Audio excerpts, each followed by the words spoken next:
अस्सलाम वालेकुम, मैं हूं जुल्फ़िकार अहमद। तो आप देख रहे हैं हमारा यूट्यूब चैनल जुल्फ़ी टिप्स। तो आज फिर एक नई टिप्स लेकर आ गया हूं। ठीक है, वो है आप अपना चेहरा निखार कैसे कर सकते हैं। हर किसी की ख्वाहिश होती है हमारा चेहरा खूबसूरत दिखे। ठीक है,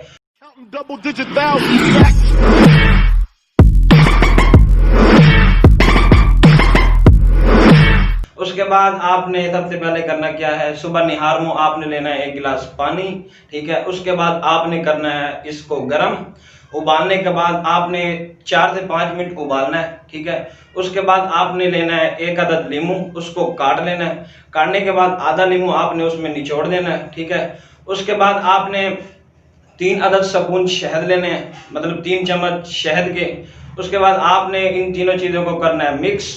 मिक्स करने के बाद आपने निहार मुंह ये आपने 8 दिन इस्तेमाल करें। ठीक है, उसके बाद आपको रिजल्ट मिल जाएगा।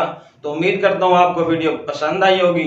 अगर आपको वीडियो पसंद आई है तो लाइक एंड शेयर करें। अगर आप हमारे चैनल पर नए हैं तो हमारे चैनल को सब्सक्राइब करें और साथ में दिए गए बेल आइकन को भी प्रेस कर दें, ताकि हमारी हर वीडियो का आपको नोटिफिकेशन मिल सके। तब तक के लिए अल्लाह हाफिज़।